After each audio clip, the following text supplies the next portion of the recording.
o Vasco já não está fazendo alguns movimentos de saídas de atletas que foram procurados nos últimos dias por conta da SAF.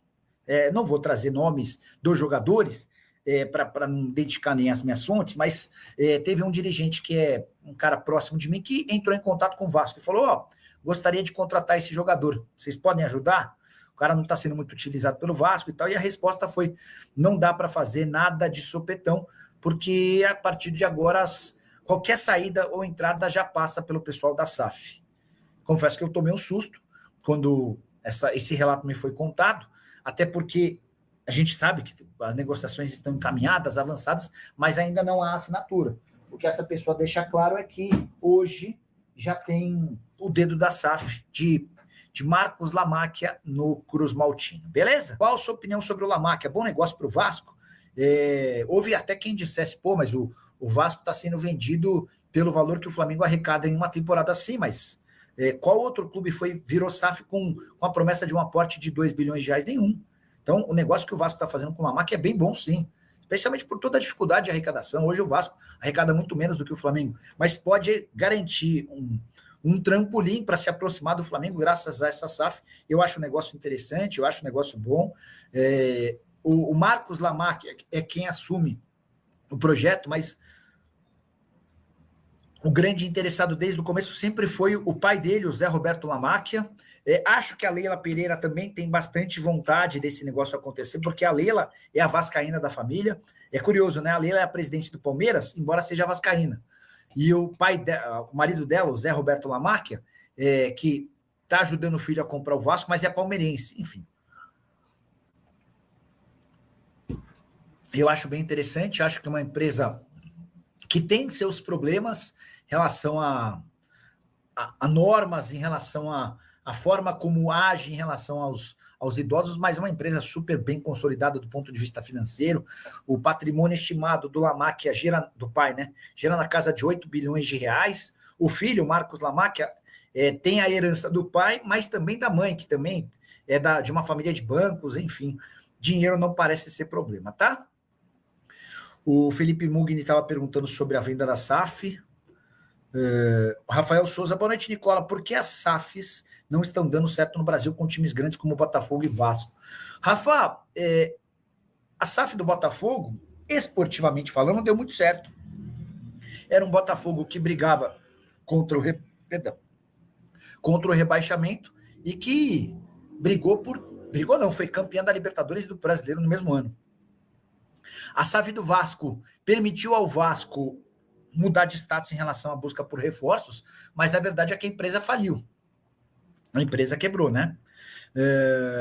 Até por conta da SAF, eu não acredito na possibilidade de o Vasco trazer alguém até sexta-feira. Hoje o Alex Bourgeois me falou, o Bourgeois é o presidente da SAF da Portuguesa, ele me falou: Nicola, o Vasco foi um dos clubes que sondaram, mas não estou botando muita fé de que o Vasco avance por conta dessa questão envolvendo a SAF, tá? Para quem está chegando agora na audiência rotativa do YouTube, já contei para vocês que um empresário, ele é um executivo de um time brasileiro, procurou o Vasco para tentar contratar por empréstimo um jogador que não está sendo muito usado, e a resposta que o Vasco deu foi: não dá para falar em reforços agora, não dá para falar em saídas agora, porque o pessoal da SAF já está tomando conta das coisas e a aprovação demandaria muito tempo. Enfim, os caras não querem fazer nenhuma mexida por agora, tá? O Vasco já firmou um contrato com o Botafogo, está tudo assinado, para que, a partir do momento que São Januário seja fechado por conta da reforma, e há a expectativa de que a partir de janeiro de 2027 aconteça a reforma, o Vasco passe a atuar no estádio Newton Santos. Inicialmente, 20 datas estão reservadas para o Vasco jogar por lá. Pô, Fábio, mas não tem mais datas? Sim, algumas para o Maracanã e outras partidas não estão descartadas serem jogadas fora do Rio de Janeiro. Mas é um número mínimo, não quer dizer que é até 20 só, não, pode ultrapassar. Mas já há um acordo firmado entre Vasco e Botafogo. O Vasco entende, inclusive, que atuar no Newton Santos, diferentemente de outros estádios, significa para o torcedor e para o próprio clube o início da experiência de um estádio aumentado na sua capacidade, porque hoje o Vasco tem uma capacidade de 20 mil em São Januário e vai mais do que dobrar no novo estádio. E o Newton Santos oferece exatamente isso, 45 mil lugares. Então essa experiência para o sócio torcedor, ela já vai começar a ser vivida dentro desse período em que o Vasco terá o estádio do Botafogo para utilizar o estádio Newton Santos. Alguns vão dizer assim, Fábio, mas eu não gosto de Newton Santos, a torcida não gosta, não pegou para o Carioca. Mas, gente, vai jogar onde? Vai viajar para Volta Redonda, para Macaé, vai buscar opções fora do Rio de Janeiro. Não tem que jogar no Maracanã. Não tem como. O Vasco já tem as suas datas para jogar no Maracanã e negocia com o consórcio um aumento. Não tem outra opção. São Januário será fechado, né? Então, assim, tem que se pensar. Mas Campeonato Brasileiro, o Vasco joga 19 como mandante. Sim, sendo 2 no Maracanã, Flamengo e Fluminense. Ponto. Então, restam 17. Tem Copa do Brasil, tem Campeonato Brasileiro, por isso que eu digo, 20 já é o mínimo garantido, porque tem as datas também do Botafogo. E esse número vai aumentar. Tem Copa do Brasil, tem competição sempre internacional, então esse número vai sofrer um reajuste e aí há um acordo exatamente para poder aumentar esse número que pode chegar até 30 ou até mais. Mas trabalha-se hoje já com início de 20 datas para que o Vasco utilize a agenda do estádio Newton Santos. Para o que eu conheço do lado de cá da mídia, eu posso dizer a você que a má vontade é gigante em relação ao Vasco, gigante, gigante. Vide o espaço que as mídias tradicionais dão para o Vasco da Gama nos seus noticiários. Muito também por culpa do Vasco da Gama, né? Porque lá atrás, com ex-dirigentes, né, que atrapalhavam a relação com a imprensa, maltratavam, né? Então, assim, isso tudo foi se perdendo com o tempo. O Vasco é o clube de todos, o clube da inclusão, o clube do povo, foi se distanciando da grande mídia, criou a briga e tal, mas de alguns anos para cá isso aí já mudou. Só que alguns continuam tentando combater essa relação ou manter essa relação viva. Eu estava vendo um trecho do programa que eu recebi do UOL, se eu não estou equivocado, apresentado pelo Tirone.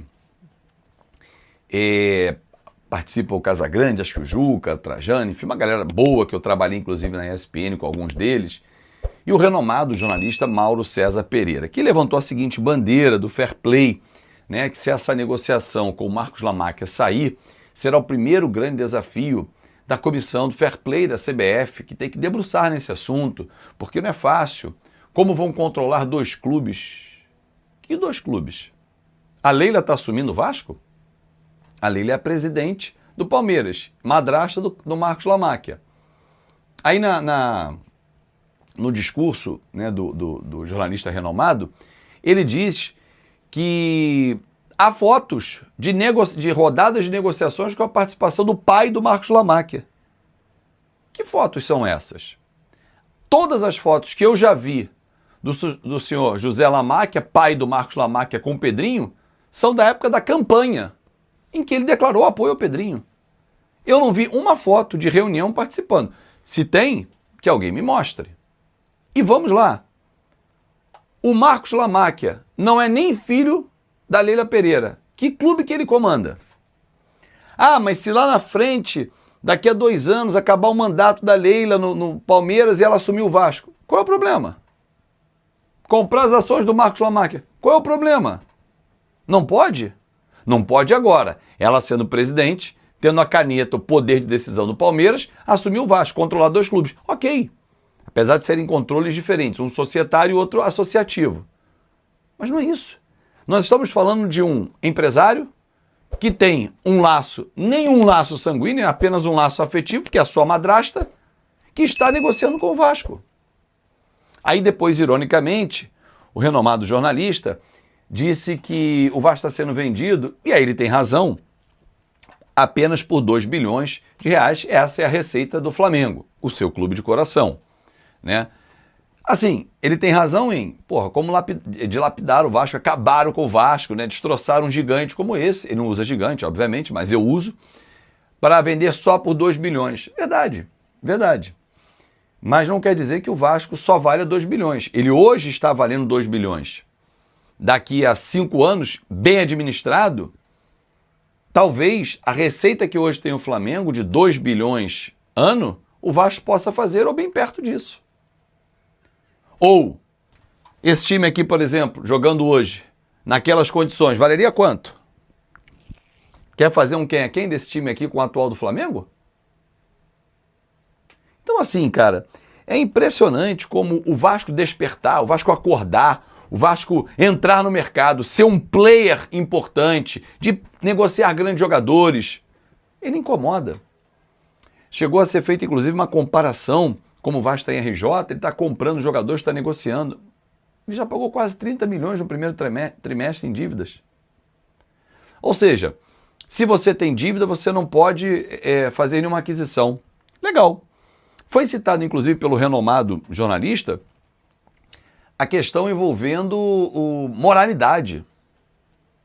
Bacana, bacana. Até outro dia, uma empresa de turismo, envolvida numa série de escândalos, com o seu dono, inclusive, preso por vários problemas jurídicos, né? Vários passageiros lesados, era anunciante do canal do renomado jornalista. É ilegal? Não. É moral? É para pensar. Família Vascaína.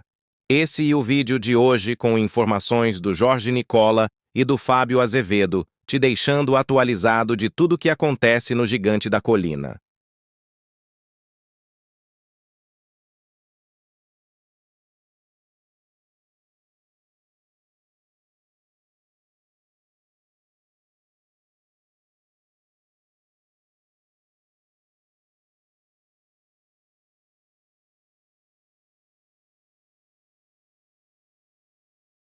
Deixe seu like no vídeo, ative o sininho de notificações e compartilhe o vídeo.